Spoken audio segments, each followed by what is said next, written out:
इस वीडियो के माध्यम से हम इकाई के बारे में समझेंगे। मैंने इस बोर्ड पे लिखा 5, तो ये 5 सिर्फ एक नंबर है, लेकिन यदि इस 5 के आगे मैंने मीटर या किलोमीटर या सेंटीमीटर लगा दिया, तो हम जान पाएंगे कि हम किसी वस्तु की लंबाई की बात कर रहे हैं। और यदि इस 5 के आगे ग्राम या किलोग्राम लगा दिया, तो इसका मतलब हम उस वस्तु के भार की बात कर रहे हैं। और यदि इसी 5 के आगे लीटर या मिलीलीटर लगा दिया, तो मतलब हम उसके आयतन की बात कर रहे हैं। यानी कि अगर कोल्ड ड्रिंक को खरीदना है तो हम उसको लीटर में खरीदेंगे या मिलीलीटर में खरीदेंगे, कोल्ड ड्रिंक या दूध को। लेकिन यदि हमें गेहूं, चावल, चीनी ये सब खरीदना है तो हम उसको किलोग्राम या ग्राम में मेंशन करेंगे। और यदि हमें कपड़ा खरीदना है या फीता खरीदना है, इस तरीके की कोई चीज़ खरीदनी है, तो हम उसको लंबाई में मापेंगे। अब बात यह है कि मीटर, किलोमीटर, सेंटीमीटर, इतनी सारी इकाइयाँ क्यों? इकाई क्या है ये तो समझ लिया कि 5 के आगे यदि इकाई नहीं है तो 5 ही सिर्फ एक नंबर होगा। लेकिन अब समझना है कि लंबाई की इतनी सारी इकाइयाँ क्यों? तो इसको इस तरह समझते हैं कि मान लीजिए हमें एक सुई की लंबाई नापनी है, तो सुई की लंबाई नापने के लिए यदि हमने किलोमीटर का प्रयोग किया तो हमें समझना बड़ा मुश्किल होगा। लेकिन यदि हमने सुई को सेंटीमीटर में नापा तो हमें आसान होगा। सेंटीमीटर के अंदाजे के लिए आप इस स्केल को देख सकते हैं कि 1 सेंटीमीटर करीब इतना होता है। यानी कि इस सुई को यदि सेंटीमीटर में नापेंगे तो ये अंदाजन 3 सेंटीमीटर के आसपास होगी। लेकिन अब यदि हमें घर से लेकर स्कूल तक की दूरी को नापना है, तो इसको सेंटीमीटर में नापेंगे तो बहुत बड़ी माप आएगी। तो इतनी बड़ी दूरियों के लिए हम क्या करेंगे, हम किलोमीटर में नापेंगे। यानी कि हमने इकाइयों को छोटी और बड़ी में बदल दिया। ये जो इंटरनेशनल पद्धति है, इससे छोटी बड़ी इकाइयों को हम आसानी से माप सकते हैं। तो इसने हमें मेजरमेंट में आसानी दी है।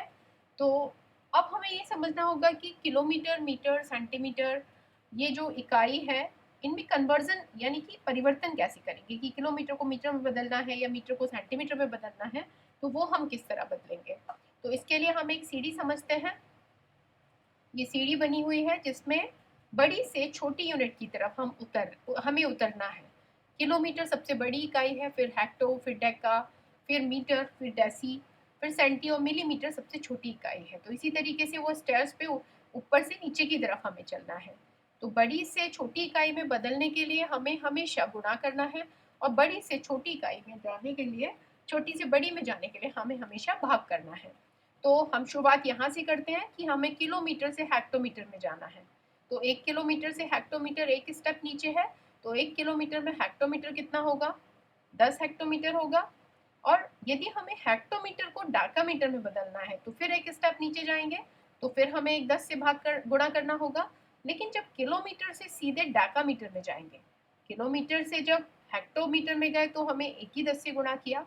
लेकिन जब किलोमीटर से डाकामीटर में गए, तो डाका चूंकि उससे 2 स्टेप नीचे है, इसलिए 1 किलोमीटर में डाकामीटर कितने हुए, 10 गुणा 10 यानी कि 100 डेकामीटर। इसी तरीके से यदि हम डेका से मीटर में जाएंगे, तो 1 डेकामीटर में मीटर तो केवल 10 होंगे, क्योंकि डेकामीटर से मीटर एक ही स्टेप नीचे है। लेकिन किलोमीटर से यदि मीटर में जाएंगे तो हमें कितने स्टेप नीचे आना होगा, 1, 2, 3 स्टेप नीचे आना होगा। इसलिए 1 किलोमीटर में कितने मीटर होंगे, 10 गुणा 10 गुणा 10 यानी कि 3 10 से गुणा, यानी कि 1000 मीटर होंगे। इसी तरीके से यदि मीटर से डेसीमीटर में जाएंगे तो भी हमें फिर एक 10 से गुणा करना होगा। लेकिन किलोमीटर से सीधे डेसीमीटर में आने के लिए हमें 5 स्टेप नीचे आना पड़ा, इसलिए 1 किलोमीटर में 10,000 डेसीमीटर होंगे। उसके बाद डेसीमीटर से सेंटीमीटर में जाने के लिए फिर हमें एक स्टेप नीचे आना है। तो 1 डेसीमीटर में सेंटीमीटर तो 10 ही होंगे, लेकिन 1 किलोमीटर में सेंटीमीटर कितने होंगे, कितने स्टेप नीचे, 1 2 3 4 5, यानी कि 1 लाख सेंटीमीटर होगा।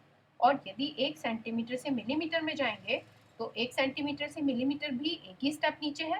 तो 1 सेंटीमीटर में मिलीमीटर तो 10 ही होंगे, लेकिन 1 किलोमीटर में मिलीमीटर कितने हो जाएंगे, क्योंकि 1 किलोमीटर से मिलीमीटर पूरा 6 स्टेप नीचे है। तो 1 किलोमीटर में मीटर कितने होंगे, 10 लाख मिलीमीटर हो जाएंगे। तो इस तरीके से हम ऊपर से नीचे जब भी आएंगे, जितने भी स्टेप नीचे आएंगे उतने 10 से गुणा करेंगे। अब इसका उल्टा देखते हैं। यहाँ पर ध्यान ये रखना है कि जो डेका है वो बड़ी इकाई है, इसलिए कैपिटल डी से रिप्रेजेंट करेंगे। हेक्टोमीटर भी बड़ी इकाई है, इसलिए कैपिटल एच से रिप्रेजेंट करेंगे। पर डेसी और सेंटी और मिली ये छोटी इकाइयाँ हैं, इसलिए डेसी को स्मॉल डी और सेंटी को सी से रिप्रेजेंट करेंगे। अब यहाँ पर ये जो मीटर, ग्राम और लीटर लिखा हुआ है, ये किस लिए लिखा हुआ है? चूंकि मीटर हम लंबाई के लिए प्रयोग करते हैं, तो लंबाई मीटर में, भार ग्राम में और आयतन लीटर में नापेंगे।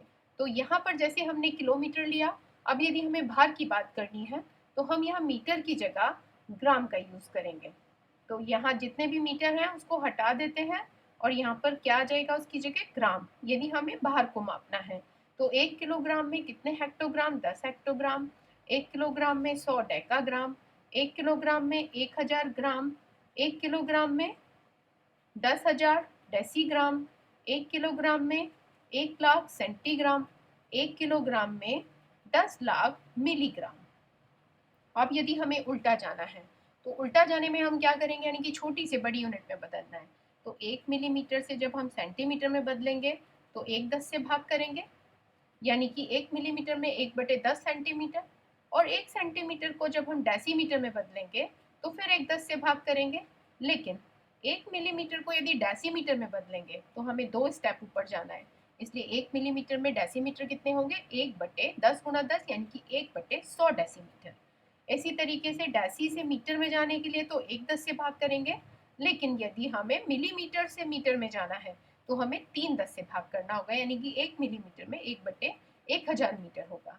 इसी तरह 1 मीटर में अगर डेसीमीटर निकालना है, डेकामीटर निकालना है, तो डेकामीटर के लिए हमें 4 स्टेप ऊपर जाना है, तो हम 1/10,000 लेंगे। और डेकामीटर से हेक्टोमीटर में तो 1 ही 10 से भाग करेंगे, यानी कि 1 डेकामीटर में तो 1/10 हेक्टोमीटर होगा। लेकिन 1 मिलीमीटर की अगर बात करेंगे तो हमें कितने स्टेप ऊपर जाना पड़ा? 3 स्टेप ये और 2 स्टेप ये, यानी कि हमें 5 स्टेप ऊपर जाना पड़ा। तो 1 मिलीमीटर में 1/, कितना हो जाएगा? 1 लाख हेक्टोमीटर हो जाएगा। और इसी तरीके से यदि हमें 1 मिलीमीटर से सीधे किलोमीटर में जाना है तो हमें 6 स्टेप ऊपर आना होता, इसलिए हम 1 मिलीमीटर में किलोमीटर कितना होगा? 1/10 लाख किलोमीटर होगा। तो इस तरह से हम कोई भी इकाई कन्वर्ट कर सकते हैं, परिवर्तित कर सकते हैं इस सीढ़ी की सहायता से। तो एक दो उदाहरण और लेके बताते हैं कि 1 किलोमीटर में यदि हमें डेकामीटर निकालना है तो 1 किलोमीटर में डेकामीटर तो यहाँ पे हम निकाल चुके हैं, लेकिन बीच में से ही कुछ अगर हमें बीच में ही इकाई कन्वर्जन करना है, जैसे कि 1 मीटर में हमें सेंटीमीटर निकालना है, तो 1 मीटर बराबर 1 मीटर से सेंटीमीटर 2 स्टेप नीचे है, तो हम कितने 10 से गुणा करेंगे? 2 10 से, यानी कि 1 मीटर में कितना सेंटीमीटर? 100 सेंटीमीटर। और हमें 1 किलोमीटर में मीटर निकालना है, तो 1 किलोमीटर से मीटर कितने स्टेप नीचे है? 3 स्टेप नीचे है, 1 2 3, यानी कि 3 10 से गुणा करेंगे, यानी कि 1 किलोमीटर में 1000 मीटर होगा। इस तरह से हम किसी भी इकाई को परिवर्तित कर सकते हैं। लेकिन यदि समय की इकाई को हमने नहीं लिया तो इकाई परिवर्तन अधूरा होगा। तो समय की इकाई को हम किस तरह देखेंगे? एक वर्ष, एक साल में 365 दिन होते हैं। एक दिन में 24 घंटे होते हैं।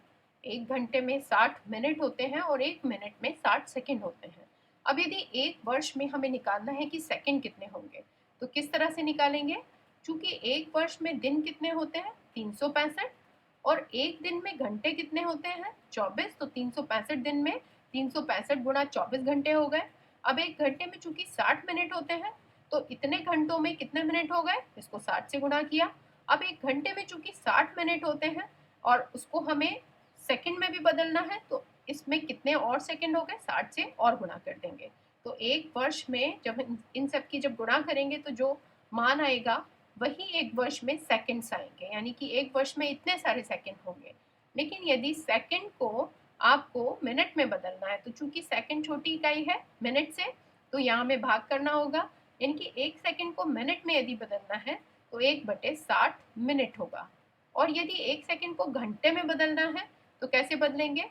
चूंकि एक सेकंड में एक एक मिनट में 60 सेकंड होते हैं, तो एक सेकंड में मिनट तो कितने हुए? 1/60।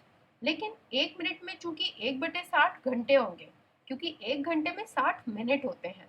तो मिनट छोटी यूनिट है और घंटे बड़ी यूनिट है, तो मिनट को जब घंटे में बदलेंगे तो 60 से भाग करेंगे, यानी कि एक सेकंड में घंटे कितने होंगे?